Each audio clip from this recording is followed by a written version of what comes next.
Good morning, everyone. How are you today? Good morning, Miss. I'm fine, thank you. And you? I'm great. Thank you for asking. Now, before we start, who is the class leader here? I am the leader class, Miss. I see. And what is your name?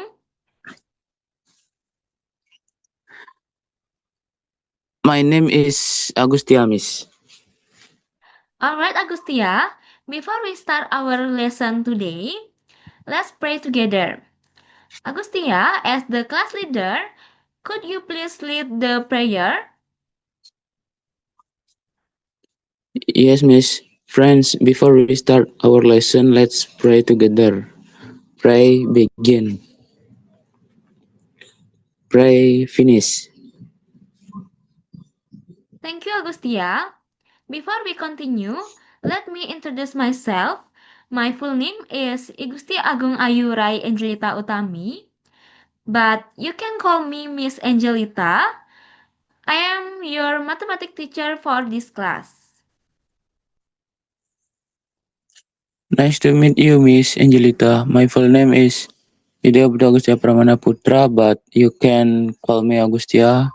As I mentioned before, I am the leader of this class. We are very happy to have you as our teacher.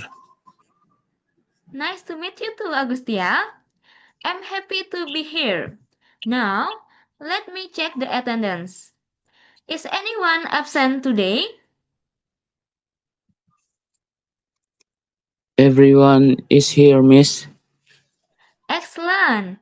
It's good to see everyone ready to learn. Alright, class. Today we are going to discuss our new topic, which is the counting principle. Let's look at the next slide. On this slide, you can see our learning objective for today.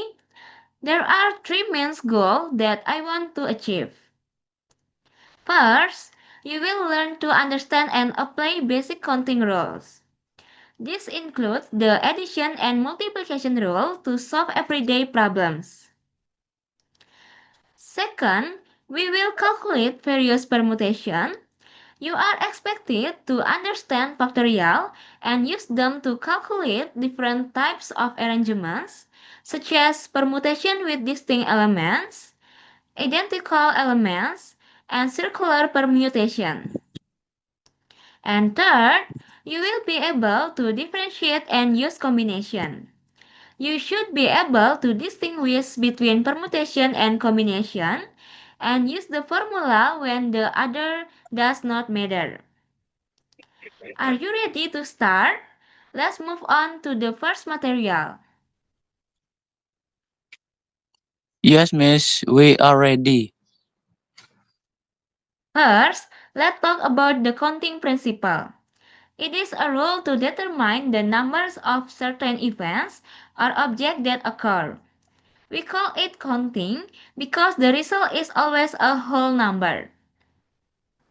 Now, let's look at part A, the addition rule. This rule is used to determine the probability of the occurrence of one of two or more events. In general, the rule states if the first event can occur in m ways and the second event can occur separately in n ways, then the first or the second event can occur in m plus n ways. The keyword here is separately. It means the events do not happen at the same time.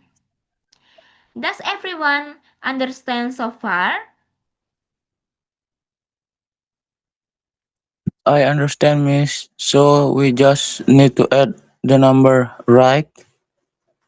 Exactly, Agustia. Now, let's look at the next slide. The addition rule can also be extended if we have many events occurring separately. We don't just stop at two. As you can see in the box, if there are multiple events like N1, N2, N3, and so on, we simply add all of them together. The total ways will be N1 plus N2 plus N3 and so on plus NP. Now, let's read this example. Ardi and Nugroho are in different cities and they want to go to the same city, which is city C. Ardi can travel in 4 ways and Nugroho can travel in 3 ways. In how many ways can they meet in city C? Well, to find out the answer, let's move on to the next slide. Okay, Miss, I want to see the solution. Now, let's look at the solution together. On this slide, we can see a diagram that represents the route to city C. First, as we mentioned before, Ardi can choose 4 different routes to travel from city A to city C. You can see the 4 lines in the diagram. Second, Nugroho can choose 3 different routes to travel from city B to city C. Saint Ardi and Nugroho choice are deep independent and spirit. We use the addition rule. Agustia, can you help me calculate the final result? Yes, Miss, we just add them up so 4 plus 3 equal 7 ways. Exactly. So, there are 7 ways for them to meet in city C. It's quite easy, right?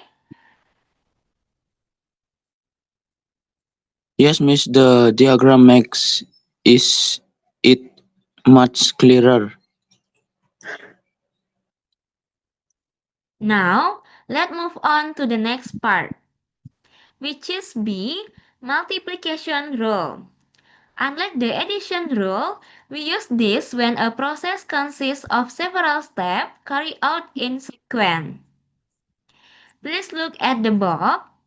In general, the rule states if the first event can occur in m ways and its occurrence is followed by a second event that can occur in n ways, then both events together can occur in m times n ways. So, the key difference here is the word followed by. It means the events happen one after another as a sequence. Do you see the difference, Agustia? I see, Miss. So if it's a sequence, we multiply the numbers instead of adding them. Exactly. Now, look at the example below. It says we want to travel from city A to city C, but we must go through city B. This is a two-step process. How many part option do we have? To see the diagram and the solution, let's look at the next slide. Now, let's look at the diagram to see how the multiplication rule works. In this example, Amir is in city A and he wants to go to city C, but he must pass through city B. From city A to city B, there are 5 different routes: P, Q, R, S, and T. You can see them clearly on the diagram, Agustia. Then, from city B to city C, there are 3 different routes: K, M, N, N. Since this is a sequence of events, we use the multiplication rule. Agustia, can you calculate the total roots for Amir? Yes, Miss Angelita, there are 5 routes for the first step and 3 routes for the second step. So 5 times 3 equals 15 different routes. Excellent. Based on the multiplication rule, Amir has 15 different ways to reach city C. Do you understand why we multiply them now?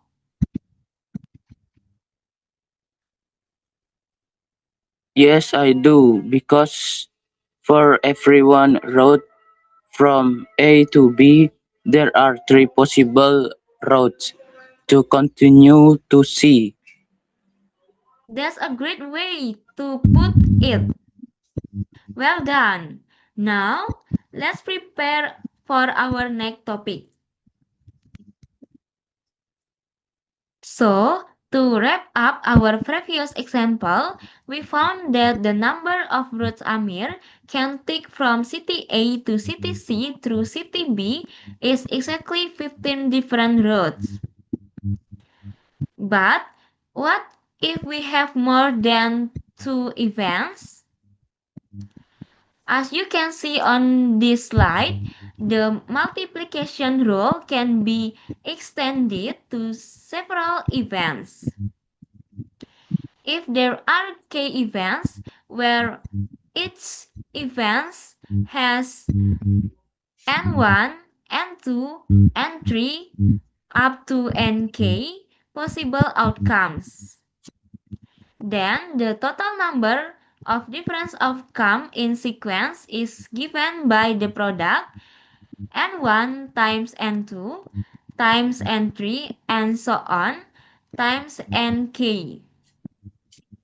Basically, no matter how many steps there are, as long as they happen in a sequence, we just keep multiplying the outcomes. Does that make sense, Agustia? Yes, Miss, it's like a chain. We just multiply everything until the last step. Exactly.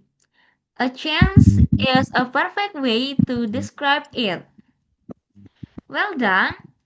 Now that we have covered the basic counting rules, are you ready to move on to the next topic? Yes, I'm ready, Miss Angelita. I'm excited to learn more. That's the spirit. Now, let's move on to the next material. Alright, Agustia, before we study permutation and combination further, it is necessary for us to first understand factorial notation. As you can see on the slide, for a natural number n, we write it as n factorial and read it as n factorial. A factorial is defined as the product of all positive integers from 1 up to n. So, n factorial equals 1 times 2 times 3 and so on times n minus 1 times n. And here is a special rule to remember. 0 factorial is defined as 0 factorial equals 1. Don't forget this part because it will be very useful for our next formula. I see. So the factorial is just multiplying the number in order, right? Exactly, Agustia. It is very straightforward. Now, let's look at the next slide. Now that we understand factorials, we are ready for the permutation.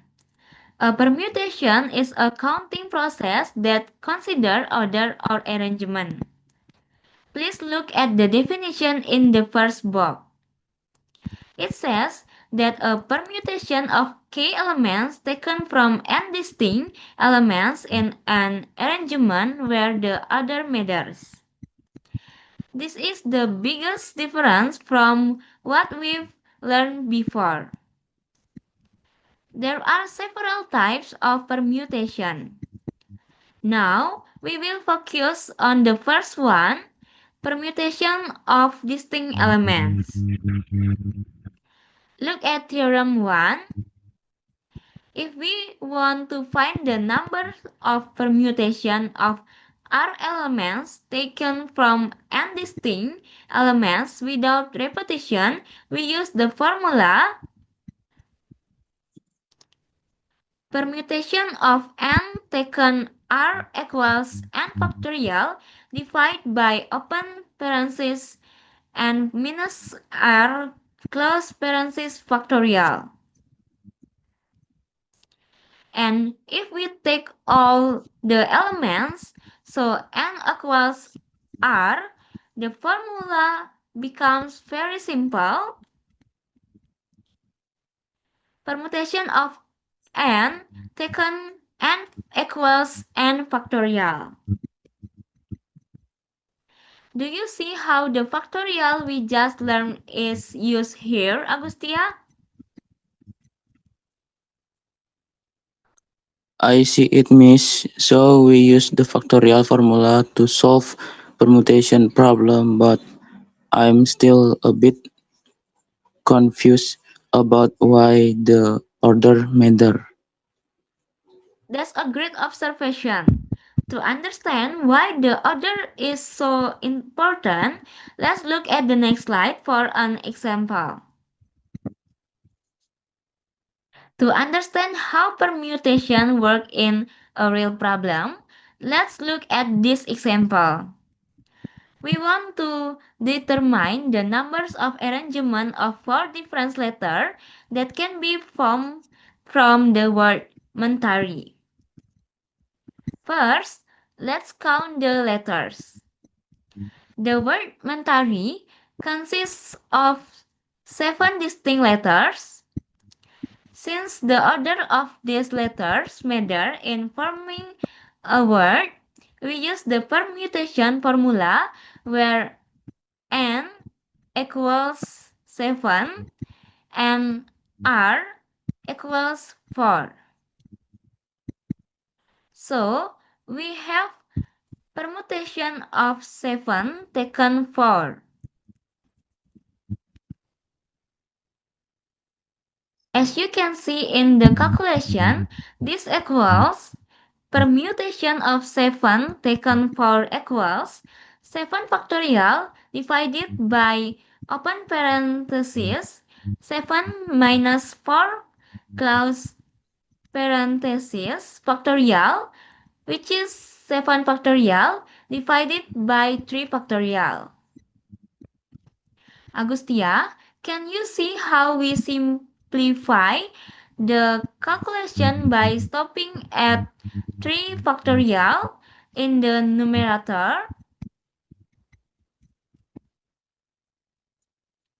Yes, miss, by stopping at 3 factorial, we can simplify it with the denominator, so we only need to multiply 7 times 6 times 5 times 4. Exactly. And the final result is 840. So, there are 840 different ways to arrange four letters from the word mentari. Quite a lot, right? Wow! I did expect it to be that many. I understand it now, miss. Great job so far, Agustia. Now, let's move on to the second type of permutation, permutation with identical elements. Sometimes we have a group of objects where some of them are exactly the same. For example, if we have several identical letters or balls in a bag, to find the numbers of arrangements for n elements where there are m1, m2 until mk identical elements, we use this formula P equals n factorial divided by m1 factorial times m2 factorial times and so on times mk factorial. The denominator represents the identical elements. We divide by their factorial to remove the arrangements that would look exactly the same. Also, note the small text at the bottom, Agustia.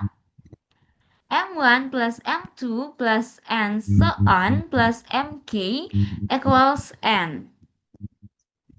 This is just to make sure that we have counted every single element without leaving anything out. Oh, so the bottom part is like a double check to see if our total matches the non-stop right, miss. Exactly. It's all about balancing the total with the repetition. Does the formula look a bit more clear to you now, Agustia? It's look long, but I think I understand the logic. We put the total number on top and the groups of identical ones on the bottom. Spot on. To make an even clearer, let's look at the example on the next slide. Now, let's apply the formula to a longer word. How many permutations can be formed from the letters in the word Mathematica? First, let's identify our N.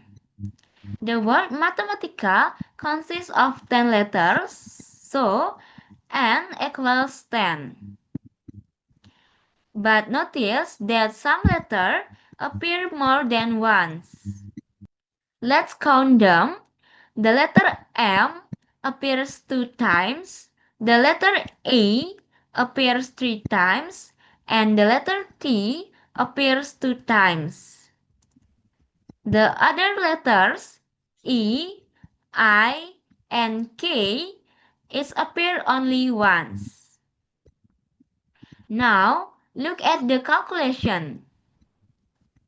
We put 10 factorial as the numerator and in the denominator we put the factorial of the repeated letters 2 factorials times 3 factorials times 2 factorials. We also include the 1 factorials for E, I, and K, although 1 factorial is just 1. Wow, the numerator becomes very rare, but I see you use the same trick from before. You stop it at 3 factorial to simplify it with the denominator, right, miss? Exactly, Agustia. By simplifying the 3 factorial, the calculation becomes much easier.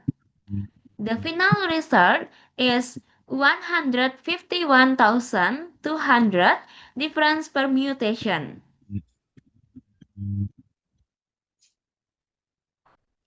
That's it's a hug number for just one word. It's amazing how many ways we can read this letter. Great focus, Agustia. We have reached the third type, circular permutation. This is used when we arrange objects in a circle, like people sitting around a round table.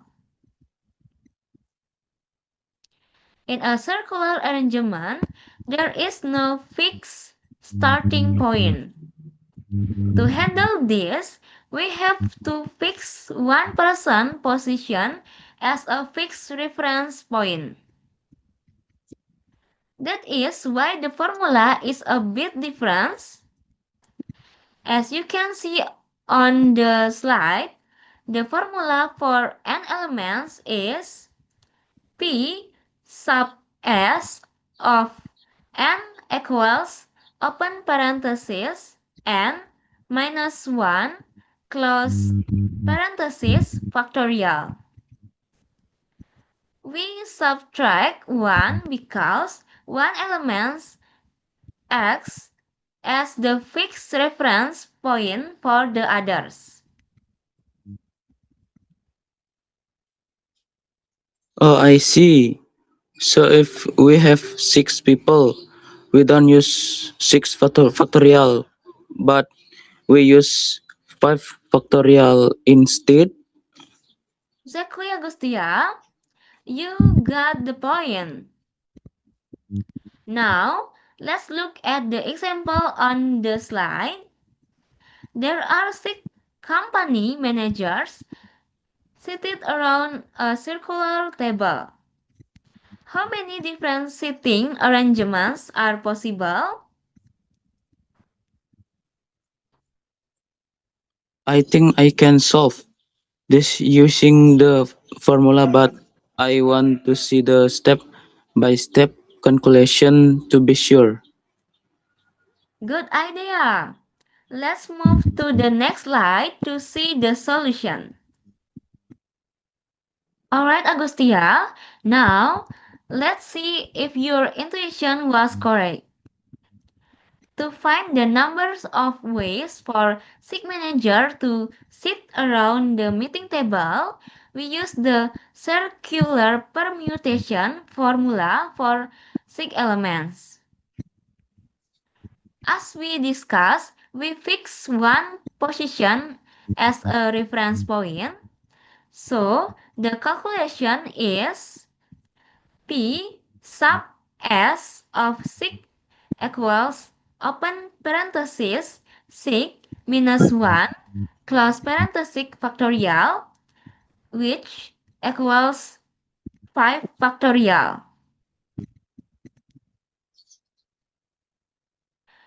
And 5 factorial means we multiply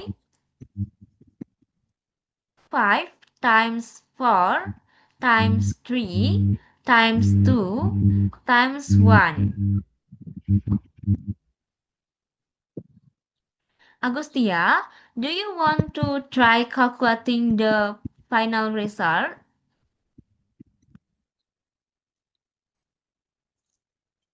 Let me see. 5 times 4 factorial as 20. 20 times 3 is 60 and 60 times 2 is 120. So the result is 120, right, miss? Spot on.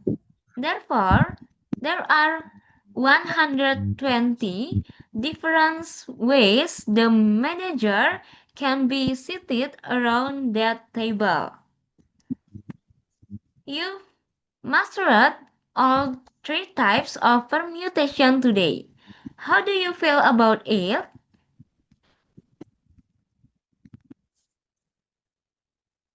It was much easier than I thought once I understood the logic behind the formulas. Thank you, Miss Angelita. To see how we apply the formula, let's look at this example. In an exam, each student is required to answer 4 questions out of 7 questions provided. If a student randomly chooses the question, how many different ways or choices are there to do the exam?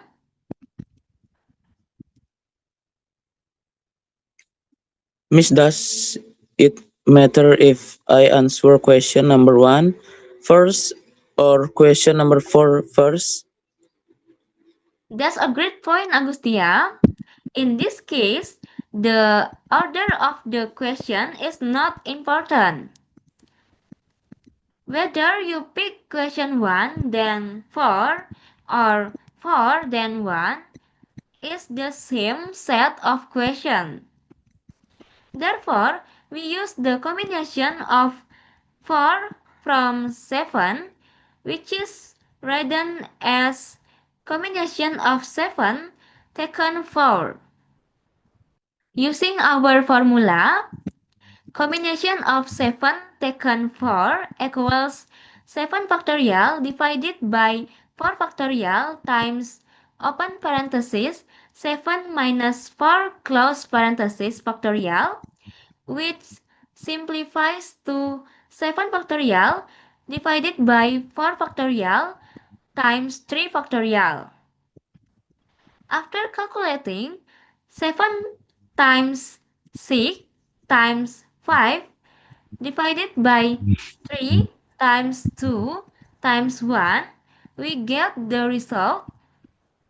The numbers of ways to choose the exam question is 35 ways.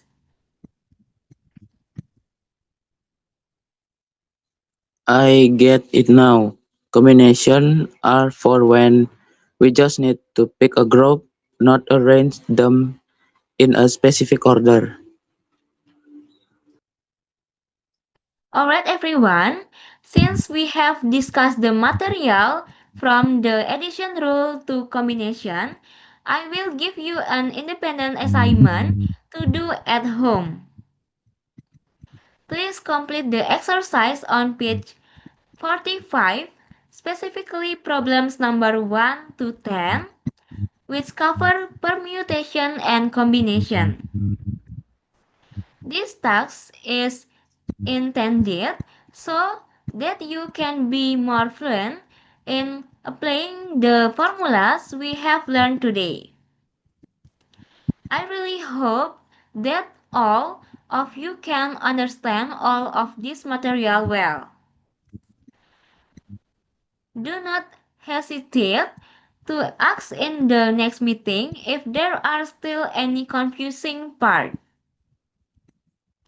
Before we end today's class, let us pray according to our respective religions and beliefs so that the knowledge we gain today becomes a blessing. Pray begins. Pray finish.